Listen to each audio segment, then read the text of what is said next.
Prezentasiya olacaq Azərbaycan dilində, bir imkanımız yorulmuşuz. Və qısa danışmağa çalışacağım, mümkün qədər minimal terminlərdən danışacağım. Məsələn, terminologiya, amma uzaq çalışacağım, söz yox. Adım Nəzərdir, 6 ildən çoxdur IT sahəsindəyəm, bir çox qlobal və yerli şirkətlərdə işləmişəm. Qlobal işlədiyim şirkətlərin bir çox korporativ olub. Və ən son işlədiyim şirkət EPAM System şirkətidir. Orada senior software engineer olaraq çalışıram. Stacking, Node.js və React-dır.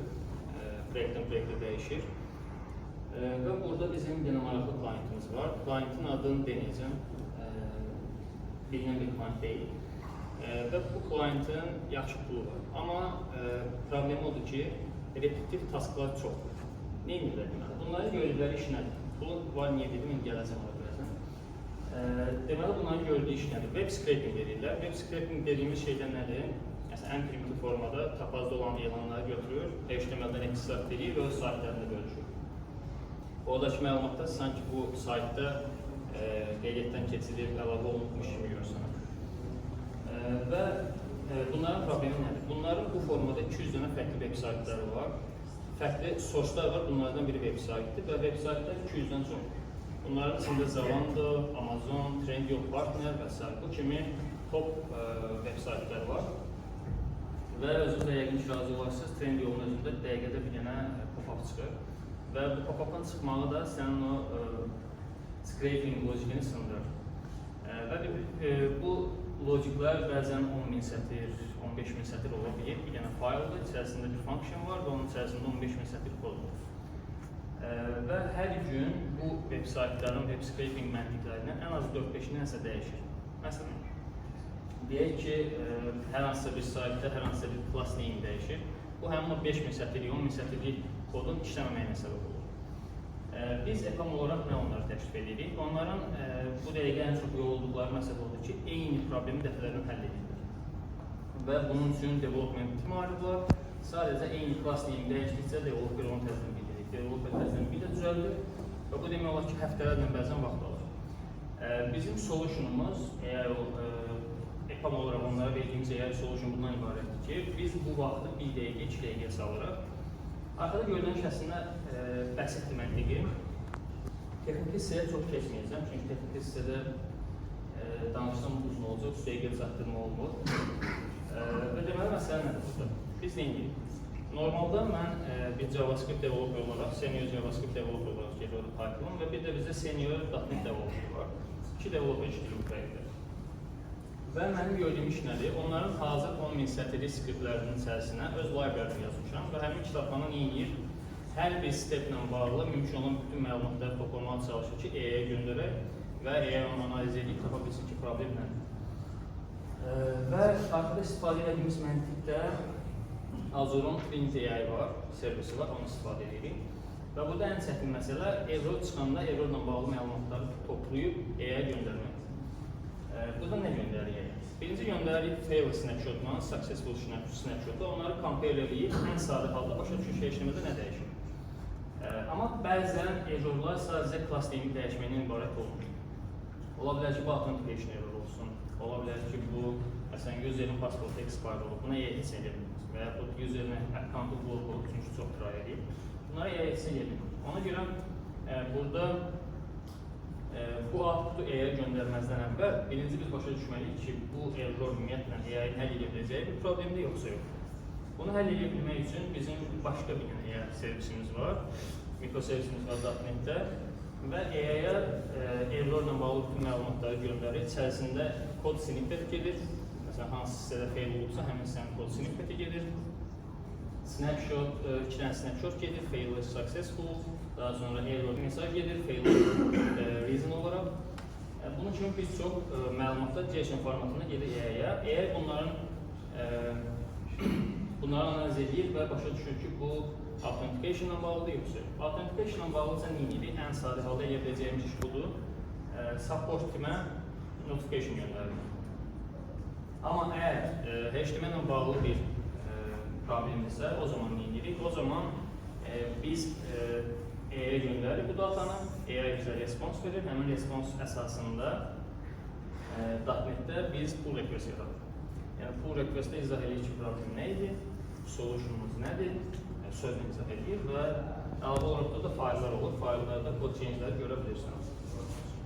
İndiyə qədər 2 həftə, 3 həftə alan proses bu dəqiqə 1 dəqiqə, maksimum 2 dəqiqə vaxt alır. Təbii ki, çox fərqli case'lər var, amma bir çox case'də 1-2 dəqiqə vaxt alır.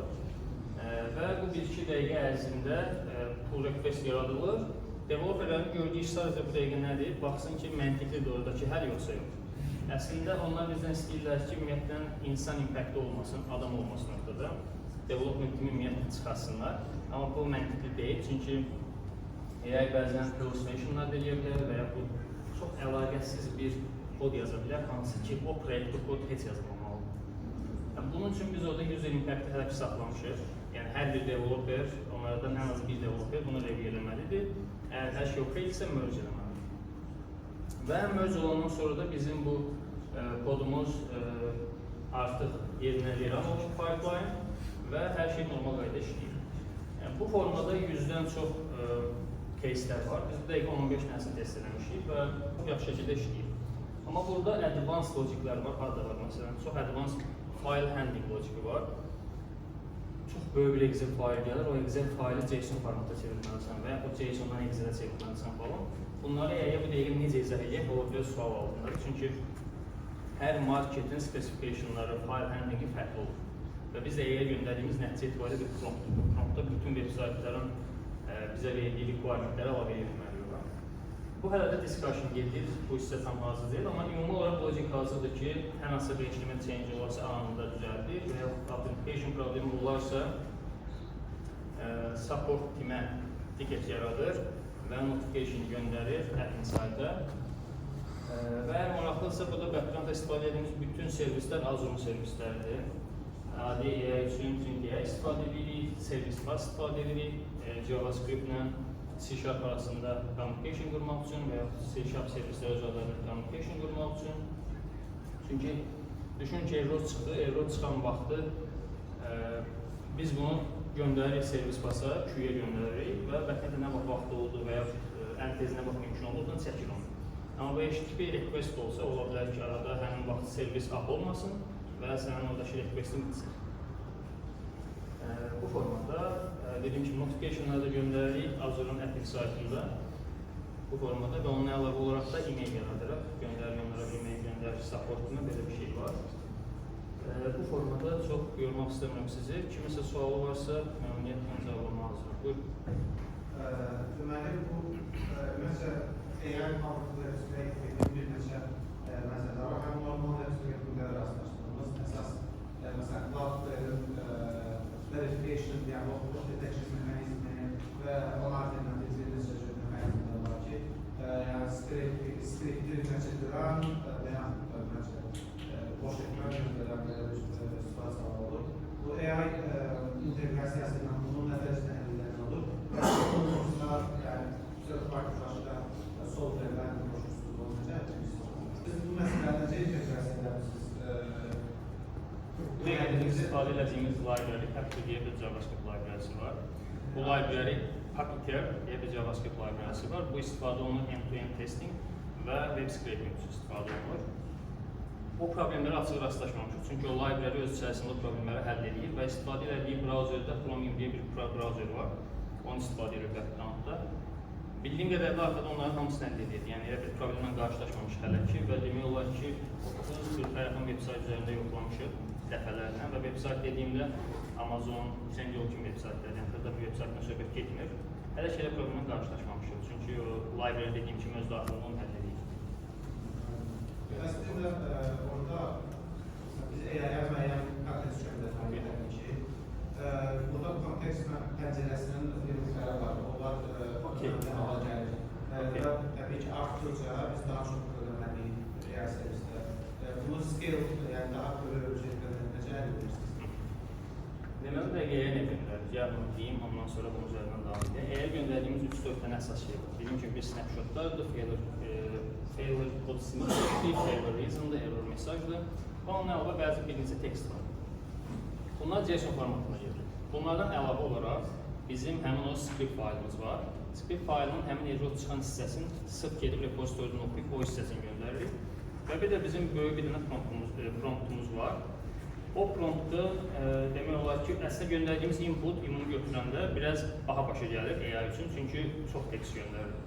Amma dediyim kimi, şirkətin pullu şirkət olmağına ona görə ilk başda vurguladım ki, yəni onların vecinidir. Onlar dəqiq lazım olan nədir? Data availability. Yəni onlar 2 həftəyə həmin o datanı geriyə qaytaracaqlarsa, indi 1 dəqiqə geriyə qaytaracaqlar. Ona görə onu ilk başda vurguladım ki, çox pullu klientdir və onların vecinidir. Onlara lazım olan data available olsun, problem olmasın, bitməsin. Şirkət daxilində yəni oxşar problemlərlə rastlaşan şirkətlər yaxud developerlər istifadə edə bilər? Yox, bu sırf şirkət üçün yazılmış EPAM tərəfindən təklif olunan böyük bir məbləğli həldir. Yəni open source deyil. Amma təbii ki, gələcəkdə yıllar ki, mən düşünürəm 5 ildə, 10 ildə bunun bənzəri, bəlkə də var, mən bilmirəm. Yoxsa da 5 ildə, 10 ildə bunun bənzəri yıllar ki, yaradılır. Amma yəni bu sırf şirkət üçün dedicated olunan bir başqa suallar mı? Yoxsa təşəkkür edirəm və sağ olun.